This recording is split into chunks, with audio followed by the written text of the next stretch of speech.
Customer acquisition calculator. Create a profitable strategy for your business, part 1 of 2. Now guys, this is a 2-part video series.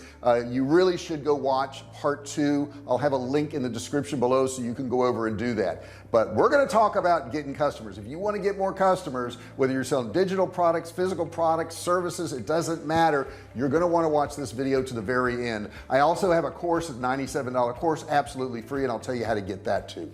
Now, whether you are trying to get your first 10 customers or you're trying to get your 10,000th customer, customer acquisition is always going to be a thing. It's something you're always going to need to work on. Now, it shouldn't be a product of, well, I've got 10 more customers this month. I don't know where they came from, but I got 10 more customers. It should actually be a process. It should be actually something that you're working towards, not just I got more customers, I just don't know where they came from. You should know where they come from. You should actively be going out and getting them, and in this video I want to show you exactly how to do that.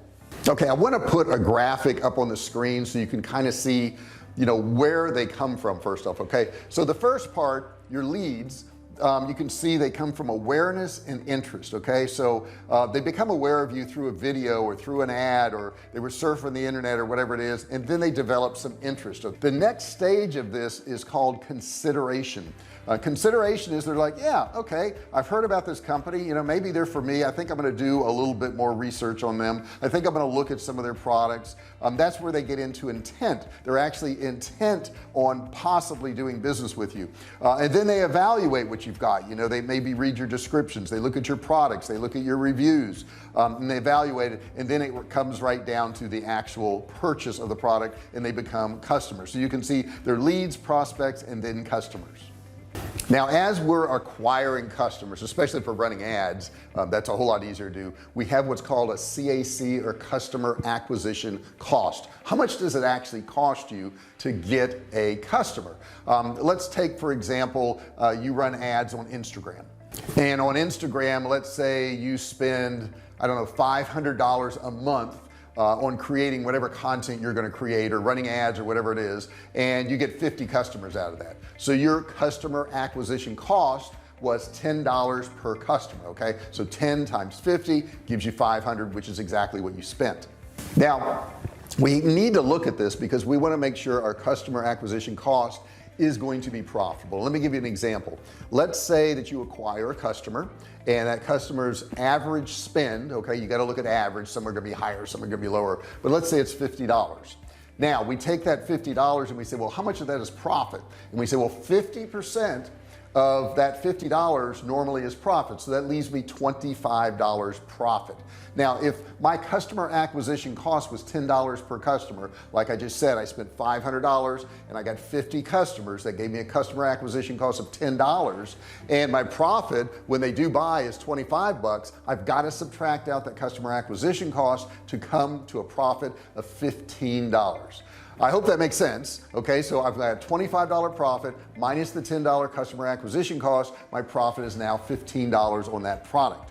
Now in some cases you want to look at your lifetime value of a customer. Okay, that is LTV, lifetime value of the customer. And the reason you want to do that is because once you get positioned, once you have a little bit of money, you will probably spend more for that customer than you will make profit on their first sale.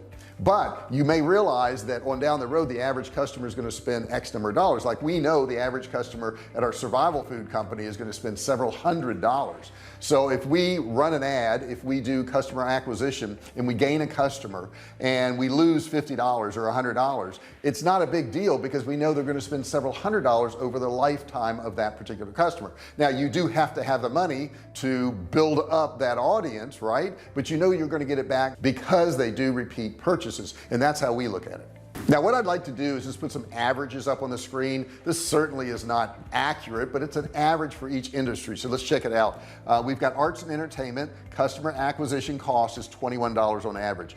Business and industrial, check that out, $533. Clothing, shoes, and or accessories, $129. Electronics and or electronics accessories is $377. Food, beverage, and tobacco products is $462. Wow, I would have thought that. Health and beauty is $127. Home and garden is $129. It looks like arts and entertainment is the way to go, right? Because it's so low. But what is the profit margin on arts and entertainment? I mean, let's say a movie theater is arts and entertainment, you know, somebody's only spend $15 or $20 to go to a movie, so you're not going to make a whole lot of money back. But some of the business things that you do and some of the courses you could sell, that can be quite profitable, because that's the area that we're in. So you've got this budget and you want to acquire some customers, but you're not sure where to put the money. Let's look at some of the things you can do. The first thing is paid advertising. Okay, you can certainly do paid advertising where you actually run an ad. You run it on Facebook, you run it on Google, you run it on YouTube, but that's the first way of doing it. The second way is influencer advertising. Okay, influencer advertising is where you find somebody that matches up with your brand and they talk about it, they sample it, they demonstrate it. Influencers nowadays can be vastly helpful because they have influence. Okay, they have an audience of people that follow them and listen to them and buy products. If you were to just put your product out on TV, okay, let's say you're gonna put it on TV, it's gonna go out to everybody. Okay, it doesn't go out to a specific group of people. So, you know, even television and radio for years has been using influencers. They'll use celebrities, right? They use sports figures. They know that the value of having an influencer is incredibly helpful when you're selling a product.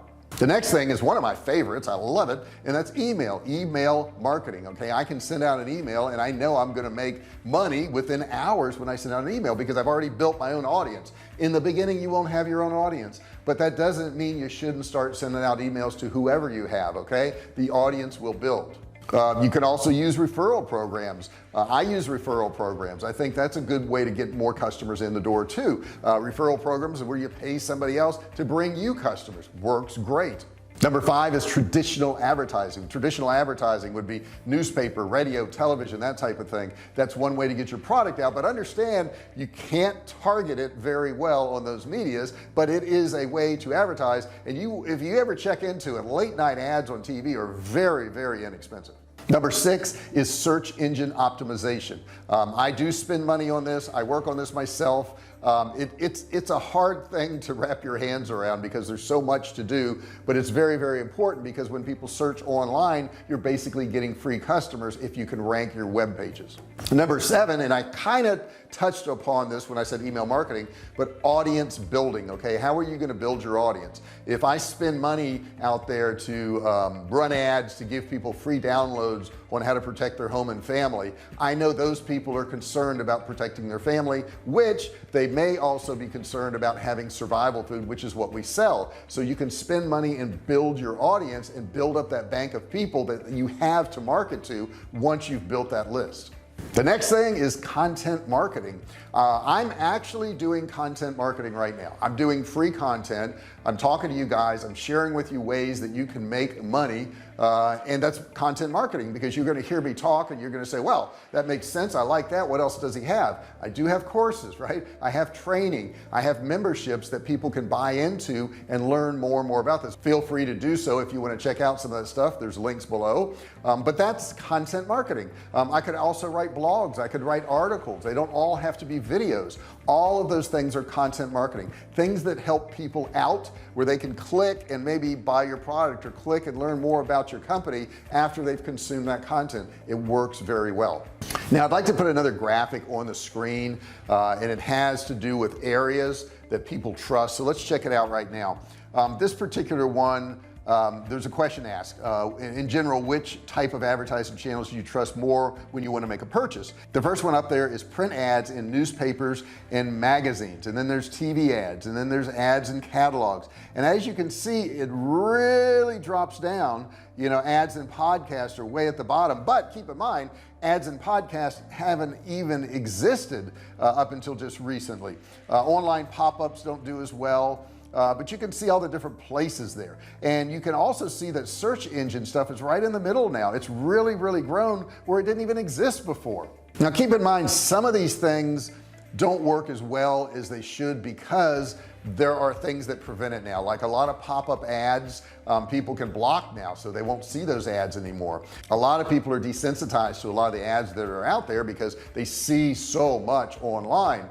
So that's why I like to do email marketing. That's why I like to build my list. That's why I like to put content out there. That's why I've put over 1,100 videos on this channel. Yeah, check it out, 1,100 videos on this channel. At the time that I'm recording this, I don't know how many it'll be by the time you watch this video, but bottom line is I like to give before I take, and I think that is a really good rule of thumb when you're really trying to build your audience. In video 2 I'm going to go over some more ways that you can market your company and really get good results. So that's it for this video. I hope you got something out of it. I want to go into more detail in video 2, and I think that's going to open up some more opportunities for you. It's going to probably open up your imagination too, so you'll want to check that out. There is going to be a link below for video 2 in this series. I want to thank you so much for watching this video. If you haven't subscribed yet, please do so. Hit that subscribe button below, turn it from red to gray, and don't forget to ring the bell.